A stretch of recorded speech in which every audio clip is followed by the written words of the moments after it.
하나님의 말씀 민수기 구약성경 민수기 23장 13절로 26절까지 보도록 하겠습니다. 한 절씩 교독하겠습니다. 발락이 가로되 나와 함께 그들을 달리 볼 곳으로 가자. 거기서는 그들을 다 보지 못하고 그 끝만 보리니 거기서 나를 위하여 그들을 저주하라 하고 소빔들로 인도하여 비스가 꼭대기에 이르러 7단을 쌓고 매단에 수송아지 하나와 수양 하나를 드리니 발람이 발락에게 이르되 내가 거기서 여호와를 만날 동안에 여기 당신의 번제물 곁에 서소서 하니라. 여호와께서 발람에게 임하사 그 입에 말씀을 주어 가라사대 발락에게 돌아가서 이렇게 말할지니라. 발람이 와서 본즉 발락이 번제물 곁에 섰고 모압 귀족들이 함께 있더라. 발락이 발람에게 이르되 여호와께서 무슨 말씀을 하시더냐.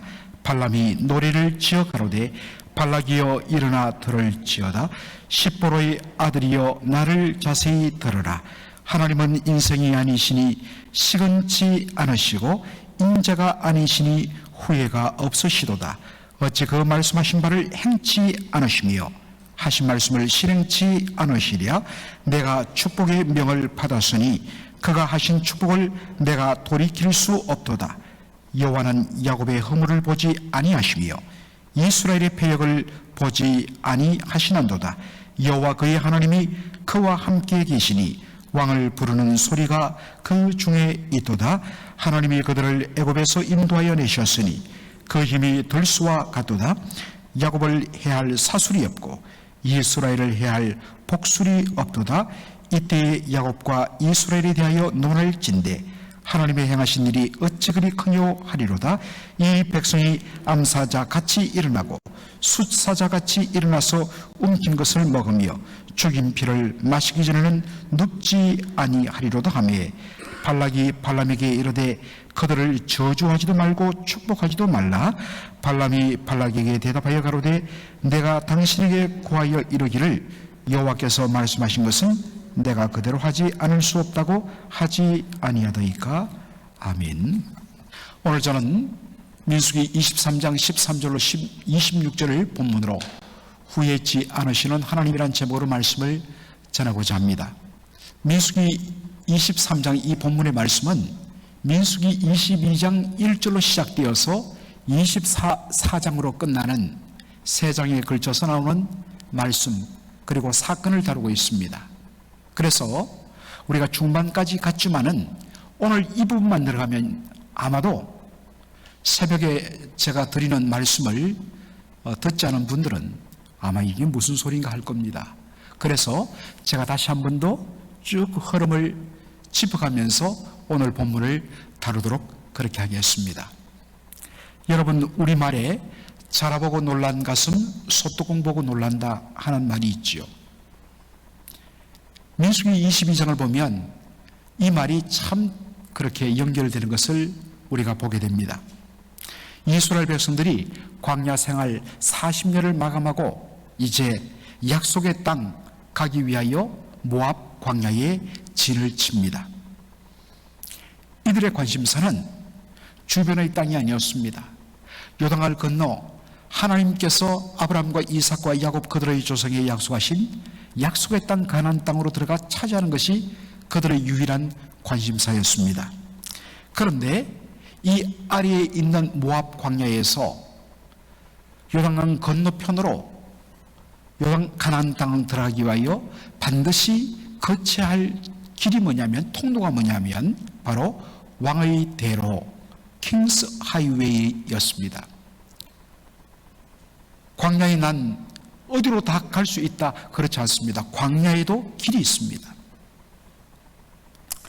지도를 보면 여러분 글자가 작아서 잘 보일지 모르지만은 이 애굽, 오늘날의 애굽의 수도가 이집트의 수도가 카이로죠.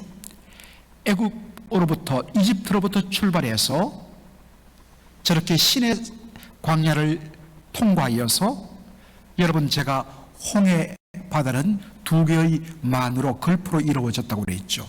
이집트에 가까운 것을 수에즈만이라고 그러고 저 아라비아 사막 반도에 가까운 것을 바로 아카바반이라고 하는데, 그 아카바반의 항구 도시를 거쳐서 에돔 땅을 통과하여 위로 올라가서 다마스커스를 거쳐 저 북쪽에 있는 메소포타미아에 이르기까지 가는 긴 광야길을 통과하는 대상들, 낙타를 끌고 장사하는 상인들의 무용로, 이것을 가리켜 킹스 하이웨이, 왕의 대로라고 합니다.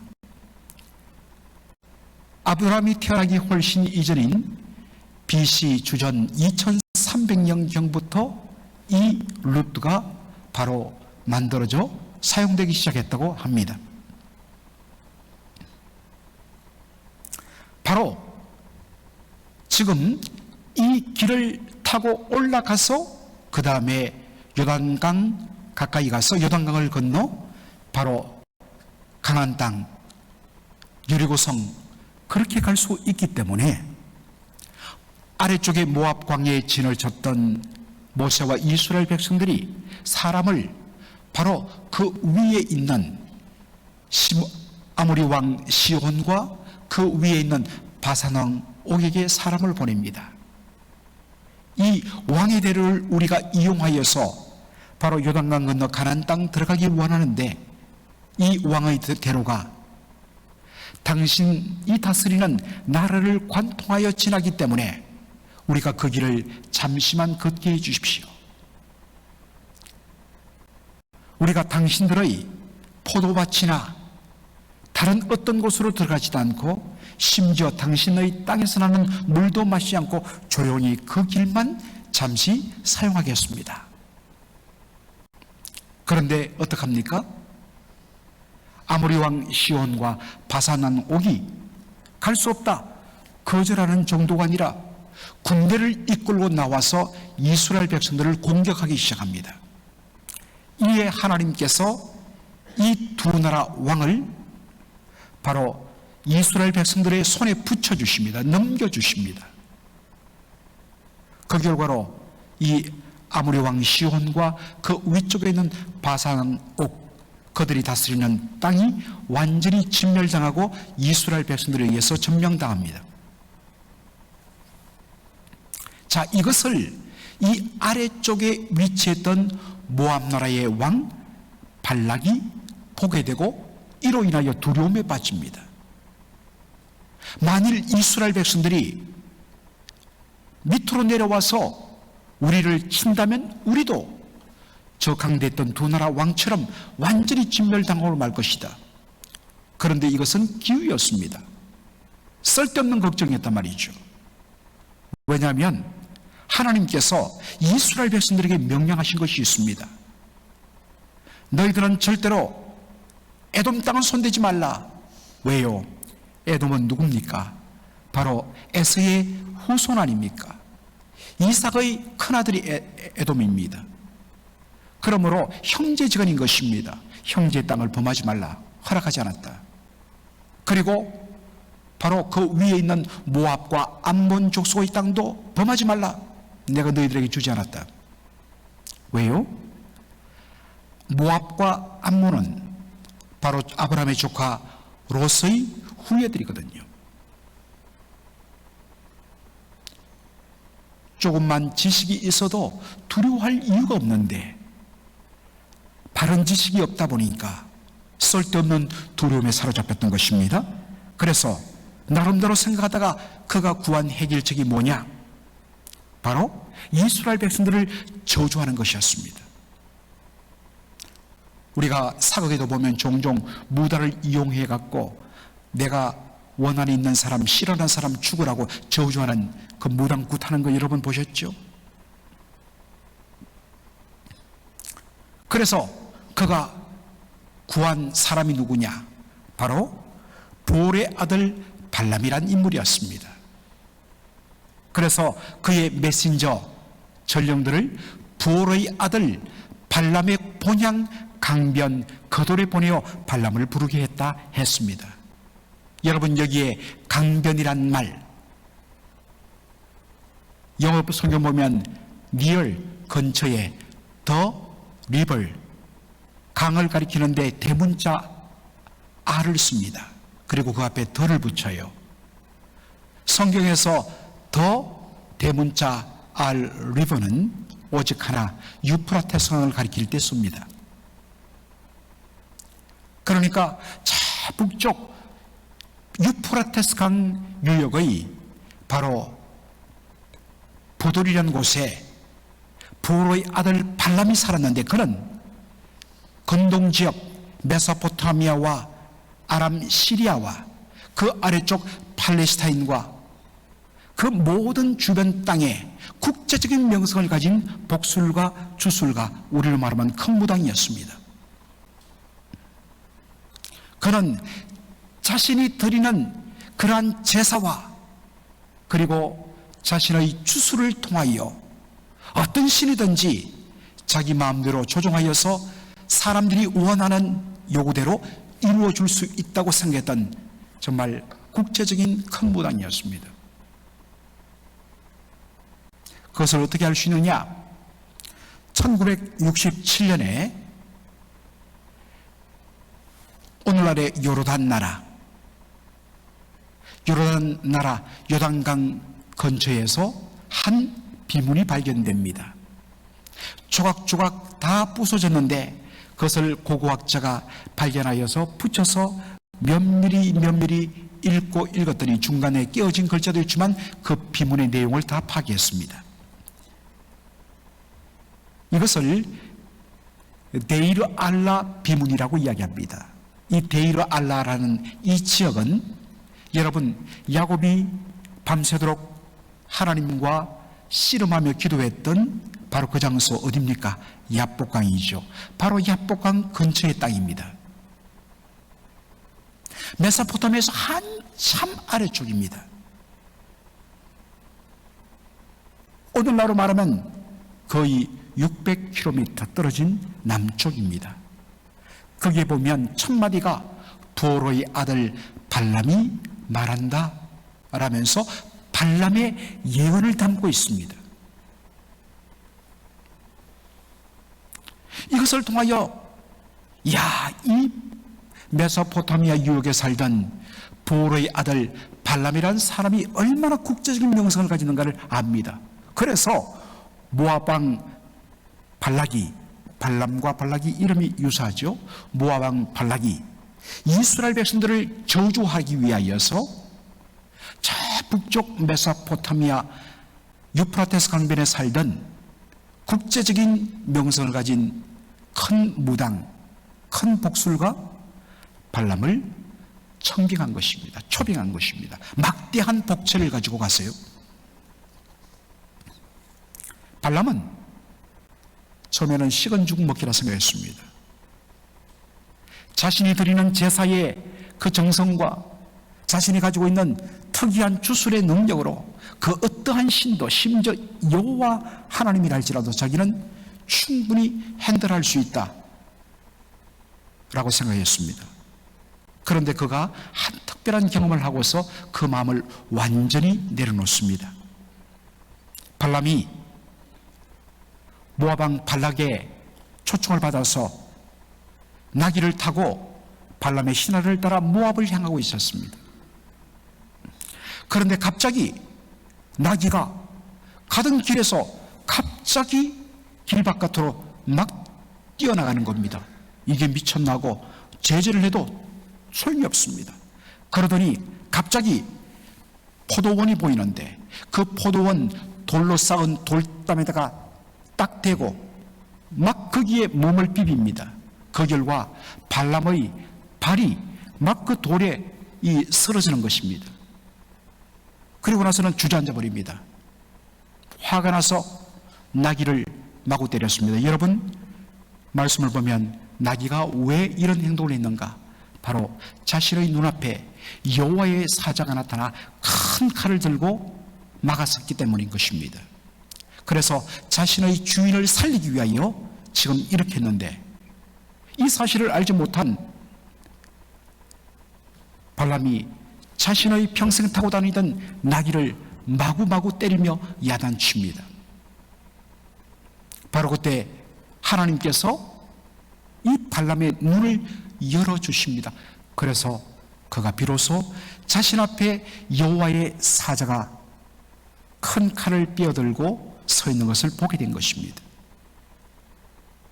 여러분, 여기에 여호와의 사자가 나오는데 영어 성경 표현에 의하면 여호와의 사자를 The Angel of the Lord, 여호와 하나님의 천사인데 그 천사라고 말하고 있습니다. 천군 천사, 수만 천군 천사 중에서 The Angel, 바로 그 천사. 천사란 말, 우리는 자꾸 하늘에서 날아다니며 날개를 달고 이런 것들로 떠올리는데 여러분, 그렇게 떠올리면 안 됩니다. 엔젤이란 이 말 헬라어로 메신저란 뜻입니다. 천사란 뭐냐? 하나님의 뜻을 받들어 그 뜻을 전하고 그 뜻을 수행하는 사람입니다. 그런 존재입니다. 그런데 그 앞에 The Angel, 그 유일한 바로 엔젤 천사, 바로 특별한 존재를 가리키죠. 하나님의 뜻을 온전히 가장 정확하게 그렇게 전할 수 있는 사자, 그것은 바로 구약에 나타난 성자 하나님을 가리키는 것입니다. 여호와의 사자가 책망합니다. 너희의 가는 길이 너무나 악하기 때문에 가로막아 쓴 것이다. 만일 너희의 나귀가 피하지 않았다면 내가 너를 죽였으리라 말합니다. 충격을 받은 발람이 말합니다. 여호와께서 기뻐하지 않으시면 제가 가지 않겠습니다 했더니 오히려 여호와의 사자가 말합니다. 가라. 다만 내가 너희의 입에 넣어주는 말만 하라. 이전에는 발람은 자신의 술수와 자신의 제사로 어떤 신이든지 자기 마음대로 자기가 매니플레이트, 조종할 수 있다고 생각했습니다. 그러나 이제는 하나님에 사로잡혀 하나님에 의해서 하나님이 주신 말씀만 전하도록 완전히 바뀐 것입니다. 이 발람을 맞이한 모압 왕 발락이 기뻐하면서 이제 모든 것 끝났다. 이스라엘 너희들 죽었어. 그리고는 그 다음날 발람을 데리고 이스라엘 백성들의 그 모든 진영이 한눈에 보이는 높은 산으로 데려갑니다. 그리고 거기에 제단을 쌓고 제사를 드리고 이제부터 이스라엘 백성들을 저주하라고 말합니다. 그런데 하나님께서 발람의 말에 이스라엘 백성들을 축복하는 말씀을 넣어주십니다. 너는 내가 너의 입에 넣어준 말만 전하라. 이제는 더 이상 헛소리를 할 수가 없었습니다.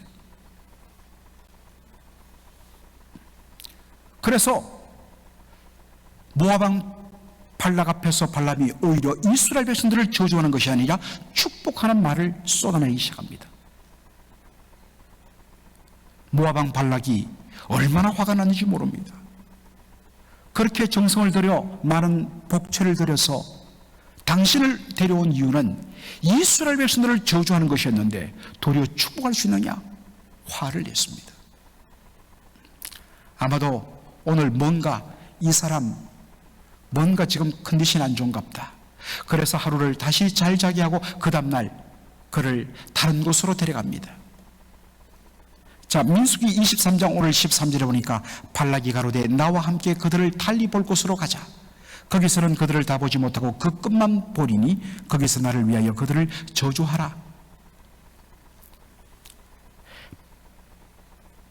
발락이 발람에게 이스라엘 백성들 전부를 보여주지 않고 그 끝만 보여줬다 했습니다. 왜 그랬을까요? 발락은 생각했습니다. 이 발람이란 사람이 산꼭대기에 서서 200만 명이나 넘는 이스라엘 백성들 그 전체를 보면서 그 숫자에 압도되다 보니까 자기도 모르게 헛소리한 거다.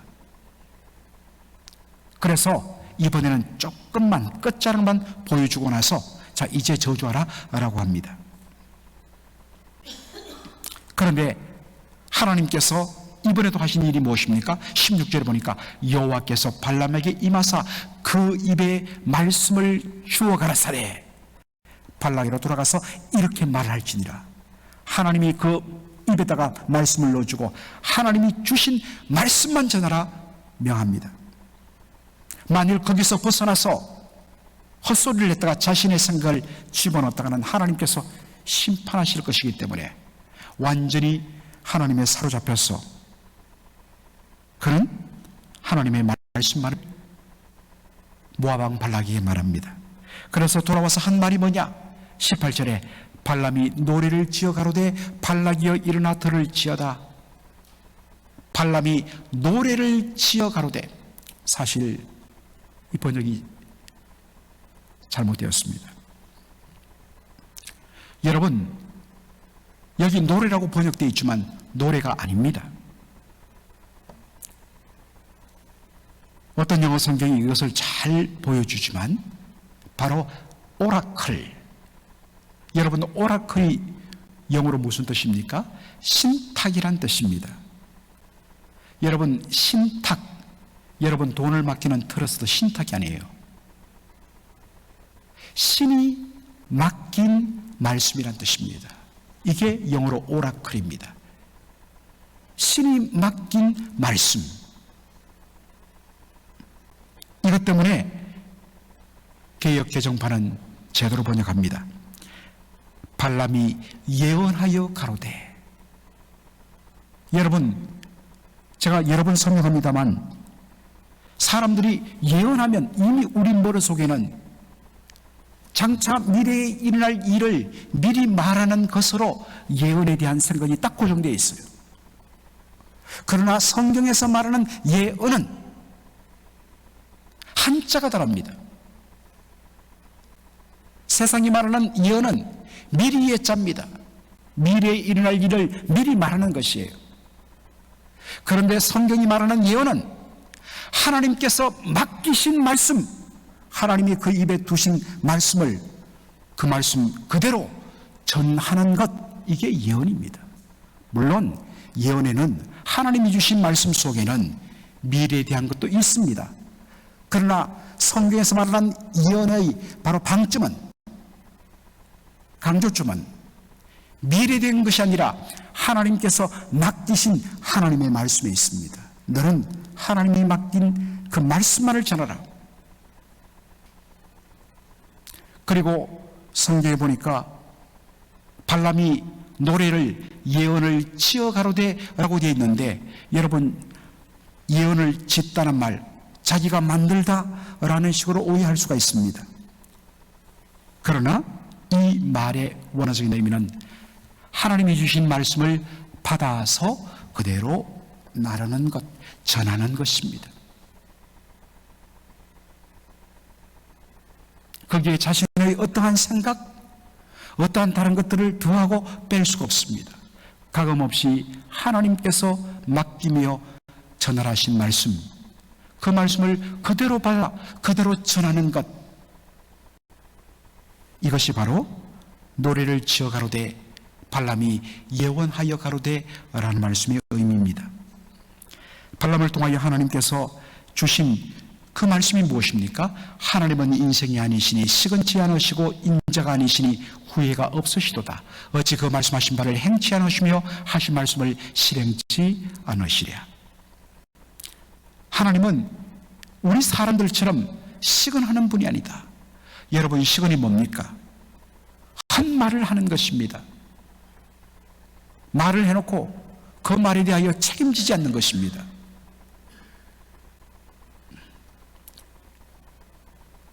시건하지 않다는 것을 어떤 영어 성경은 not fail, 실패하지 않는다. 어떤 영어 성경은 not disappointed, 실망시키지 않는다라고 번역합니다. 참 저는 이 의미가 좋다고 생각합니다. 하나님은 당신이 하신 약속의 말씀을 지키는데 결코 실패하지 않는 하나님이십니다. 반드시 성공하는 하나님입니다. 그 말씀대로 이루시는 하나님이라는 뜻이죠. 하나님은 당신의 약속의 말씀을, 아이고 미안하다, 내가 조금 과장했나 보다, 내가 오버페이스 했는가 보다, 미안하다, 그래갖고 우리를 실망시키는 분이 아닙니다. 우리는 종종 그렇죠. 자식들에게 내가 이번에 이거 꼭 해줄게 해놓고 나서는 잊어버리거나 아니면 해주고 싶은데 힘이 못 닿아갖고 못 해줍니다. 그러면 자녀들이 실망하죠. 그런데 우리 하나님은 결단코 하나님의 자녀들을 실망시키지 않으시는 분이십니다. 왜요? 그분이 가지시는 능력과 그리고 그분의 신실하신 성품에 근거하여 반드시 그분의 약속의 말씀을 반드시 지키시는 하나님이기 때문입니다. 동시에 하나님은 결코 후회하시 아니하시는 분이라 했습니다. 그렇다면 하나님은 어떤 측면에서 시건치 않으시고 후회치 아니하시는가? 21절의 말씀 다 같이 보겠습니다. 여호와는 야곱의 허물을 보지 아니하시며 이스라엘의 패역을 보지 아니하시는도다. 여러분, 민수기 바로 22장, 23장, 24장은 모압 광야에서 일어난 일이랬습니다. 이때는 이스라엘 백성들이 40년 광야 생활을 마지막으로 할 때입니다. 여러분, 민수기를 통하여 우리가 보는 것, 그 광야 40년 동안 이스라엘 백성들이 끝없이 쏟아내는 것은 하나님에 대한 원망, 불평, 하나님을 향하여 패역이라는 것은 리벨리언, 반항이요, 하나님을 향하여 반역을 일으키는 일이었습니다. 얼마나 허물이 많은지, 허물 덩어리입니다. 패역 덩어리입니다. 그런데 어떻게 하신다고요? 여호와는 야곱의 허물을 보지 아니하시며 이스라엘의 패역을 보지 아니하신다라고 말씀하십니다. 왜 하나님이 그들을 허물을 덮어주시고 감추어 주시고 그 허물에 따라 그들을 심판하지 않고 오래 참으시며 견디신 것일까요? 그것은 바로 하나님의 자비롭고 인자시고 그리고 언약의 신실하신 하나님의 성품 때문입니다. 하나님은 우리 인생의 변덕 때문에, 우리의 죄악 때문에 하나님께서 약속했던 것을 안 되겠다, 다 취소다 하는 분이 아니세요. 때로는 준비가 안 돼 있기 때문에 10하루만 걸으면 갈 그 길을 40년간 광야에서 뺑뺑 돌리십니다. 받을 준비가 안 돼 있어요. 그러나 40년간 지연되었을 뿐 그것을 하나님께서 완전히 없애신 것은 아니란 말입니다.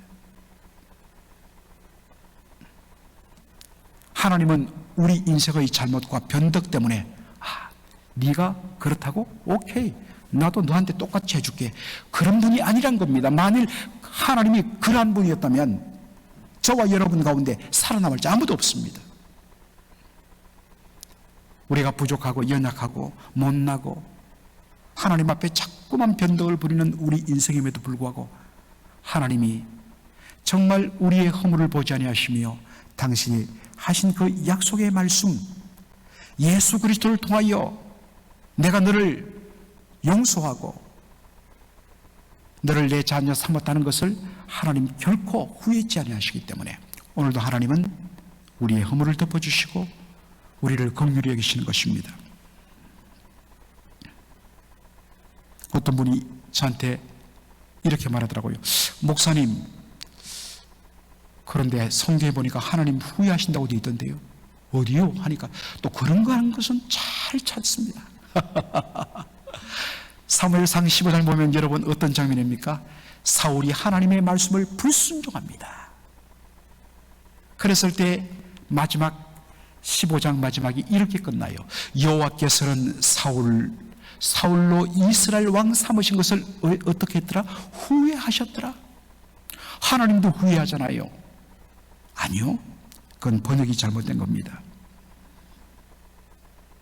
이 말씀을 원어적으로 바로 번역하면 영어 성경이 잘 드러낸 것처럼 하나님께서 그것 때문에 그리브드, 너무나 마음에 괴로움과 슬픔이 가득하셨다. 아이고, 내가 눈이 삐었지, 저렇게 될 걸 내가 모르고 저를 택했다니. 우리 사람은 후회합니다.